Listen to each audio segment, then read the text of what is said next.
that now understands the necessity of really emphasizing health and well-being. It's one of the strategic pillars of the superintendent's strategic plan.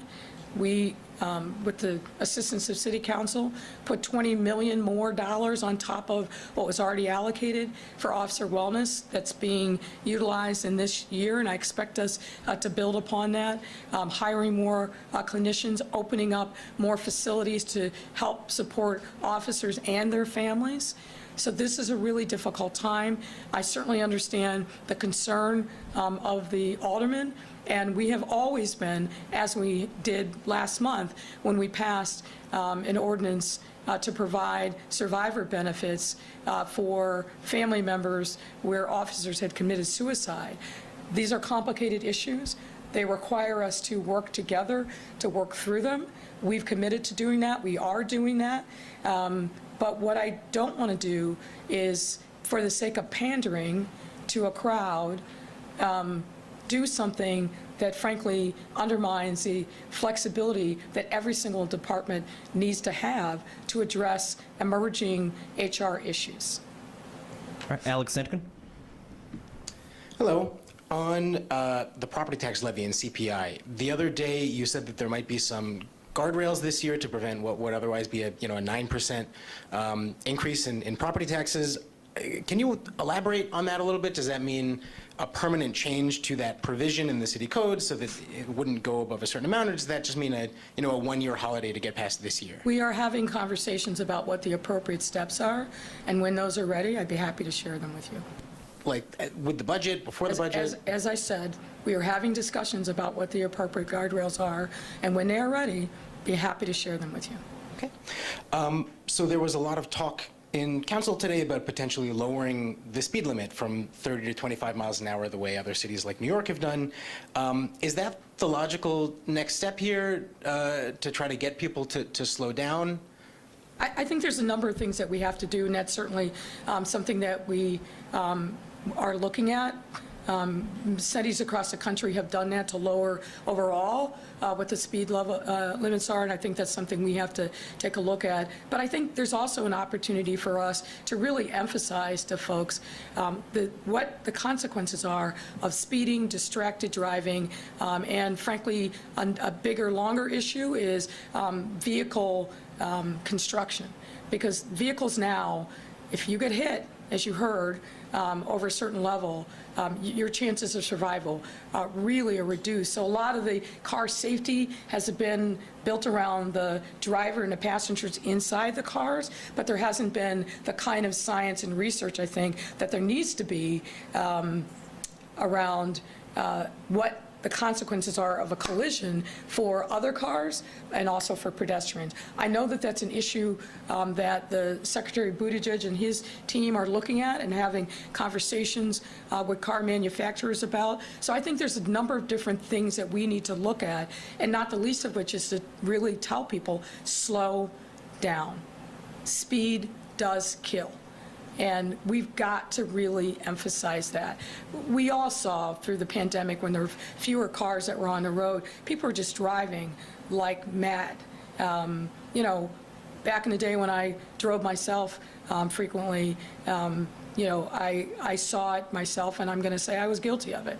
Now as a passenger, watching what people do when they're driving, the amount of people that are looking at their phones, putting on makeup. I mean, I've seen everything under the sun, and it's extraordinary to me, and it would be laughable to some extent, except it has deadly consequences. So I think that we will continue working with CDOT and public health and our police department to really emphasize people have to slow down because lives are depending upon it. You heard, I think, very powerful testimony today from a number of aldermen, and I'm going to call out in particular Alderman LaSpada, who read the names of people who have been killed just this year, and not all of them. This is a huge public safety and public health crisis that we absolutely must address. Greg Pratt. Good afternoon, Mayor. So the Sun-Times had a big story about arrests being down, and arrests are down citywide. Are you concerned about the amount of arrests being down, and how do you raise them up so that you have fewer unarrested crimes? Well, you ask an interesting but I think complicated question. And let me start by saying, despite the fact that arrests are down, our officers are working very, very hard. They're on track to surpass the number of illegal guns that they're taking off the street. And I believe as of yesterday's numbers, we're down 15% in homicides and almost 20% down in shootings. I think you also have to account for the fact that in prior years, some of those arrests were for marijuana possession, which is now that marijuana is legalized in Illinois. Obviously, it's not a surprise that some of those numbers are down. I think what I would say is we should never encourage arrests for arrest's sake. The arrest should be people that are committing felonies. So the test is felony arrest, not arrest overall. And I think the superintendent and his team are really placing an emphasis on making sure that we hold violent, dangerous people accountable, felony arrest, and particularly emphasis on people possessing and obviously using firearms. So the number being down in and of itself, I don't think really tells the whole story. We have to really look at what are those arrests? Are they felony arrests? And importantly, what are the consequences, meaning what are the results in terms of public safety? And I think what we've seen year over year and month over month, even more remarkable, is a pretty significant downturn in shootings and homicides, which is a good thing. And I'll repeat it again and hope that the media actually prints this. We're down almost 15% in homicides and almost 20% in shootings year to date. Well, and on the subject of public safety, there's a recurring criticism out there was made earlier by the aldermen who were doing their press conference about their stuff today, O'Shea, Lopez, Tabarez. One of the criticisms on public safety is that some police officers feel restrained. You know, the way they often express it is let the police be the police. I'm just wondering if you can, and that's a phrase I think I used today, understanding reform is important, obviously, but what do you say to people who feel that the pendulum has shifted too far and officers don't feel second-guessed or don't feel comfortable doing their jobs? Well, there's no question that there's more scrutiny on law enforcement now probably than at any other time. But I don't think that's a bad thing. And when I hear those, let the police be the police, oh, you mean like John Birch? You mean like SOS? You mean like the people who caused the taxpayers of this city to pay out hundreds of millions of dollars in settlements and judgments and attorney's fees? Those folks? You mean what happened before we put in constraints around police pursuits where people were driving, sometimes with lights and sirens, sometimes not, at speeds in excess of 80 and 100 miles an hour. And in the 5 years before I became mayor, the city paid out over $100 million in settlements and judgments because of car pursuits? Or you mean the circumstances where, and foot pursuits, one of the most dangerous activities that the police can engage in, where too many people ended up getting shot in the back? So when you sign up for an organization like law enforcement that's led by civilians in a construct of a constitution where we have to abide by people's civil rights, if that's not the job that you want and you feel like we're holding you back, it's probably not a job for you to be in the city of Chicago. There have to be rules. And fundamentally what this comes down to is this. For way too long in this city, things have happened with policing that have undermined the legitimacy of the police in communities all over our city, particularly Black and brown communities. You cannot be successful in serving and protecting the residents of the city if you do not respect their civil rights. And the notion that we would turn back the clock, as some have advocated, and let the police be the police, not on my watch. Alice, Tribune. Hi, Mayor. My first question is, when is your office going to announce appointments for the interim commissioners of the Civilian Police Oversight Board, and why the long wait?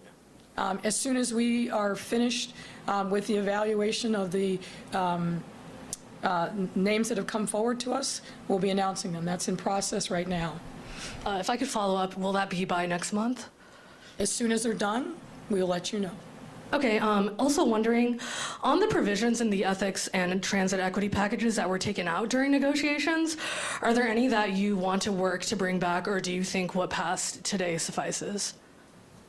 Well, as you know, the legislative process is one of compromise, debate, and discussion.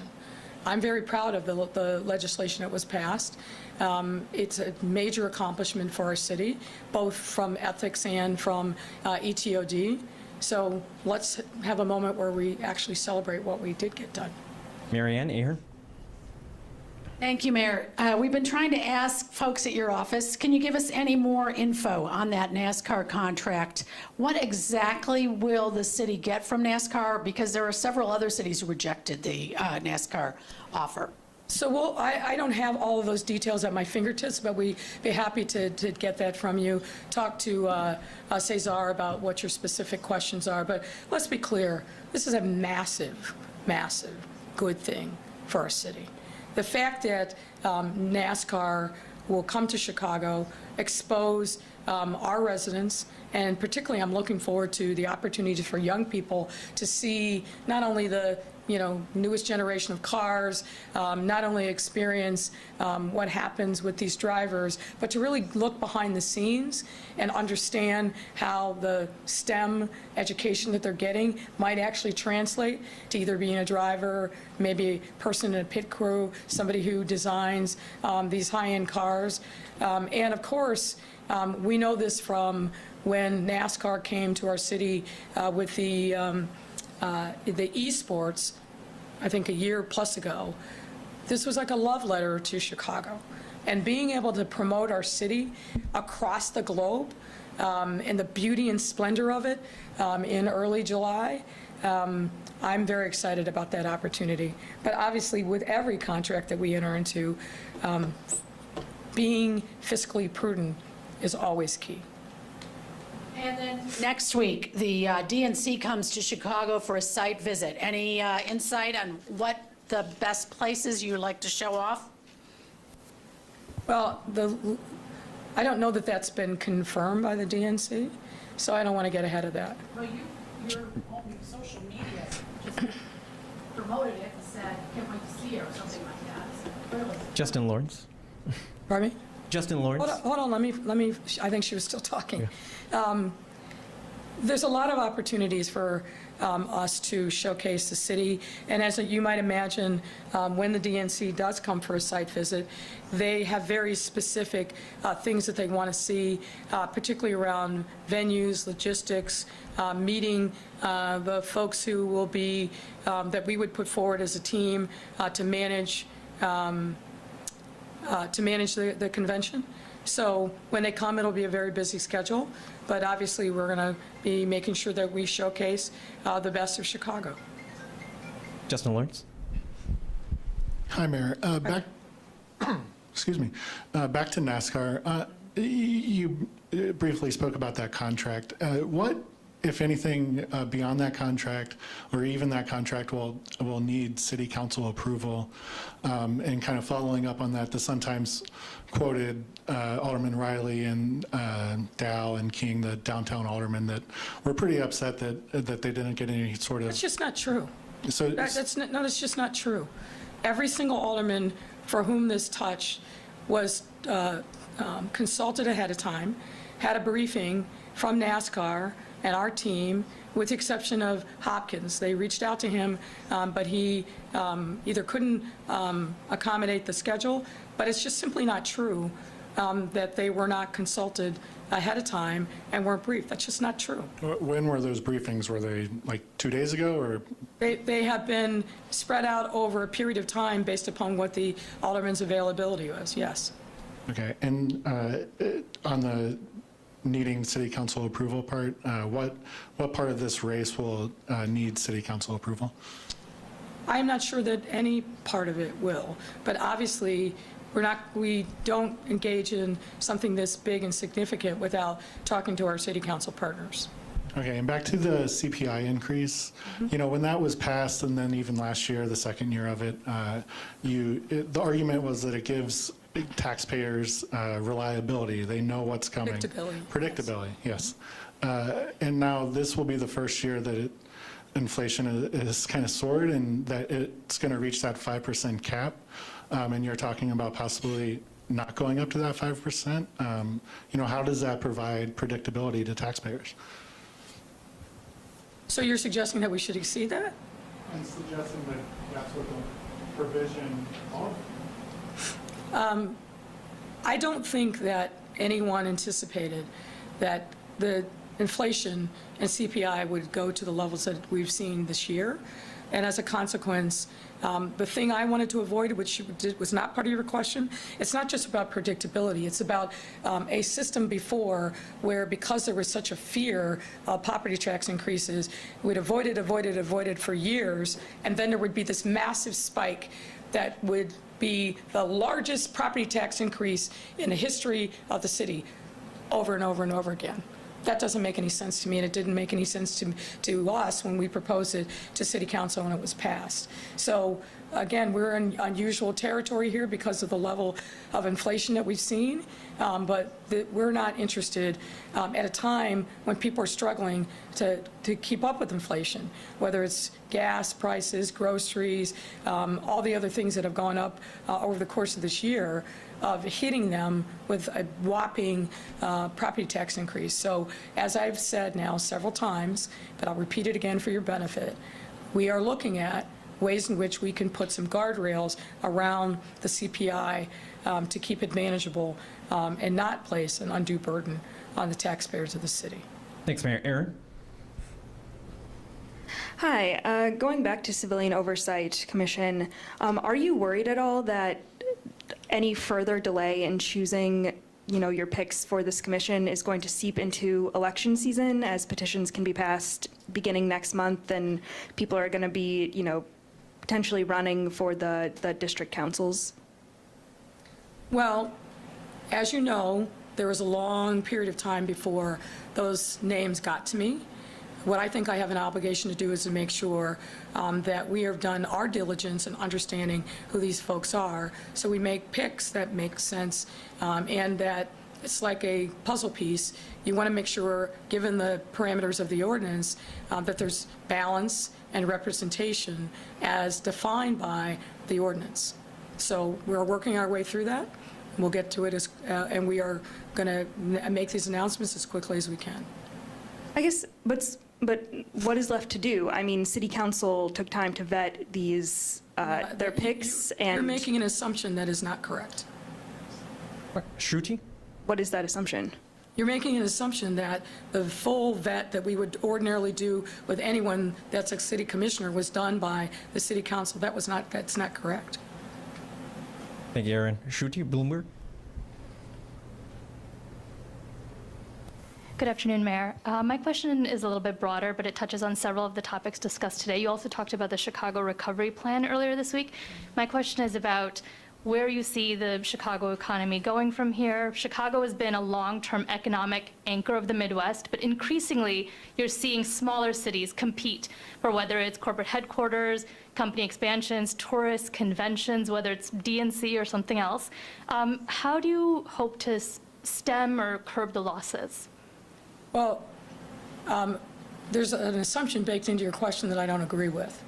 And I don't agree with because the data says something entirely different.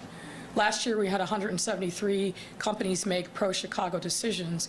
73 of those were corporate relocations from companies that could have literally gone anywhere in the country but chose Chicago, and another 100 Chicago companies that expanded their footprint. This year, already, we have 99 companies that have made pro-Chicago decisions, and I'm happy to report that a material percentage, both last year and this year, are going into Invest Southwest communities.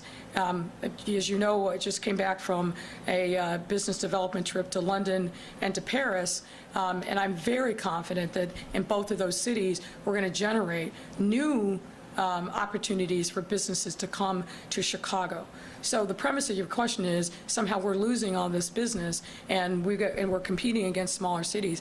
That's not what the data says. And I feel very confident that we are and will always remain the economic center, not only of the state of Illinois, but in the entire Midwest. People will come to Chicago to reach the markets here, but to also reach the markets in our surrounding states. So I feel very comfortable about where we're situated. We had one of the best economic years in 2021 that the city has seen in recent years. We're off to an incredible start this year. So I feel very good about how we are recovering, and that doesn't happen by accident, but it happens because people have confidence in our economy, the most diverse economy of any big city in the country, a plethora of diverse talent to populate those different businesses. And when you're seeing some of the big companies like Kellogg, like Abbott, come to Chicago,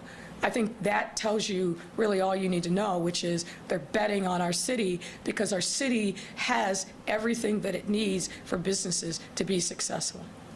But do you see an increased level of competition from other smaller cities? I mean, populations have grown in a lot of cities that are smaller than Chicago because of, whether it's, lower taxes or weather or whatever it is. But I'm just wondering if you've seen that increase. What I actually see is Chicago having another advantage that you haven't listed, which is that we believe in justice for all, that we believe in the bodily autonomy of women, that we believe in allowing women to make their own choices about the situation of where and when they will access reproductive health care and bear children. We believe in making sure that the LGBTQ plus community has a place here and safety. We believe in not tolerating discrimination against Asians, against Jews, against immigrants and refugees. This value statement of the city is a differentiator for us. And I know that because I've been in those rooms talking about these very issues and talking to business people that are having second and third thoughts about being in states that devalue the rights of their employees and residents and that undermine the value statements that all of these companies have. It's hard to live in those values when you are located in a state that devalues all the things that are important and consistent with your company's ethos. So I see us actually as having an incredible competitive advantage based upon what is happening across our country, and we are leaning into that advantage. Thanks, Mayor. We'll go all the way to the back. Craig Delmore. Hello, Craig, Mayor. there you are. Let me follow up on that last question. Is it possible to quantify what you're hearing or how much you're hearing from either other companies or business groups responding to that Chicago represents different values? Well, I can't tell you specific data yet, although we are tracking that.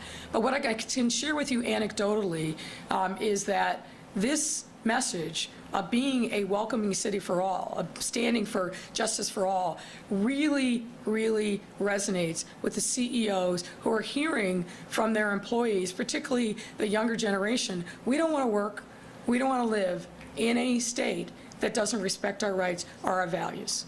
This is a big conversation that is happening in the C-suites all across the country, and we are taking that message aggressively, not just in advertisements in the Wall Street Journal, not just in advertisements in publications in Texas and in Florida, but we are taking that directly to the business leaders and challenging them, but also giving them information about why Chicago is a better option for them. So that's what I meant when I said we're leaning into it. It's something we talk a lot about. For example, when we were in London and Paris last week, we talked a lot about this issue with European countries, companies that may have been thinking about other places in the country, and we said, not so fast.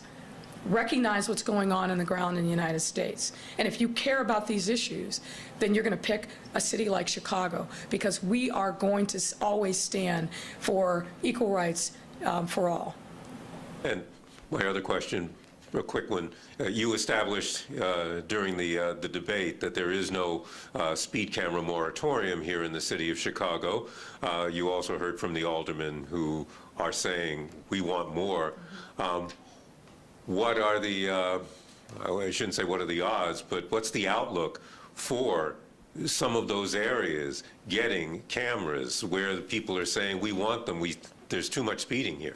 Well, look, this has obviously got to be a data-driven process, because that's what state law requires. But we've already reached out to those aldermen to say, let's sit down and have a conversation. Or some of them were already actually on a list. And, you know, the cameras, like almost everything in our life these days, the supply chain challenges is disrupting our ability to deliver on those cameras. So I think the probabilities are quite high.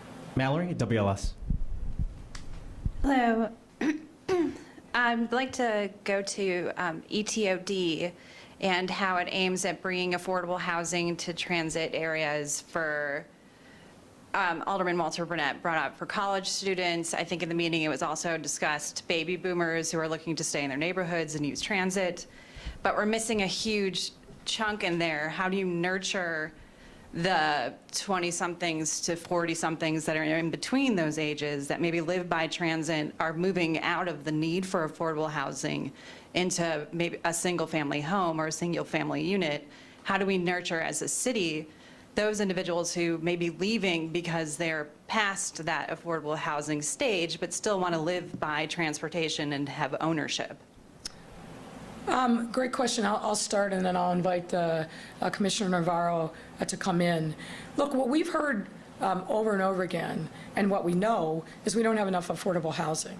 And I think that actually is hitting still the demographic that you're talking about. There's a lot of opportunities if you want to buy a house in Chicago, and buy a house. I mean, again, another of our great strengths, I think, that differentiates us from other cities that we talk about all the time, is it's affordable here. You can own a home. And so, for example, I'm going to go off on a little bit of a tangent, but indulge me. For those companies that are working their tails off to get investments, to get venture capital investments, to get growth capital investments, the last thing that they want to do is have to pay all that money out in, for example, overhead to their employees for things like housing. They'd rather have those monies and reinvest them in the business and growth. So Chicago remains a city that, for a certain demographic, is very affordable. But what we do know is that for other demographics, it is not affordable. And you know, again, Commissioner Cox and I and other parts of our delegation were in London and Paris, where we're seeing some, I think, very unique things that both of those cities are doing to build the 15-minute neighborhood, which means that you have a range of options, price points for housing and amenities for people in those neighborhoods. So this, to me, is a really important step, particularly if we think about being able to retain population in areas of our city that don't have a sufficient level of housing. This is a really, really important step. That's why we fought so hard for it. That's why we spend so much time working with a range of different advocates. But I think it solves a problem that is very acute, and we've got to make sure that it happens. We spent a lot of time, for example, talking with developers that want to take advantage of this right away. And as I said, for me, what I also think about is we extend that red line down to Alka Gardens. What are we doing with those stops to make sure they're not vast wastelands, that there is a booming economy that accompanies the development of those train stops with the extension of the red line? Commissioner? Thanks for the question. I'll give you an example that we covered yesterday in a press conference that we had. We had the developers of a development called 43 Green at 43rd Street in the Green Line. It was actually one of the very first meetings I had as a commissioner. They came in to pitch me on this, and I remember both of them talked about something they said again yesterday, which was, we both have 20-something children who do not drive, who take transit, and we are actually building this with them and their friends in mind. What the development is, again, right next to the Green Line, it's half market rate and half subsidized, about 50 units each. And so the idea is that we're getting at the range of people who don't want to or need to drive or drive often, and that we can use our subsidies to leverage, and the private market can kind of co-leverage a development right next to transit where we're getting at a range of incomes. When you're speaking directly to homeownership, I think one of the things we've spent a fair amount of time at the community level in education around, sometimes we hear people say, but we want more homeownership. And where we need to spend and have spent some time together with Commissioner Cox and some communities is to say, we hear that loud and clear, but within 4 blocks of a transit stop is not where we're looking to emphasize single-family homes. We might be looking to emphasize, if we're interested in homeownership, maybe condos, and that's why today we passed a condo and co-op loan fund to make sure that those folks that are already in those kinds of buildings can stay there.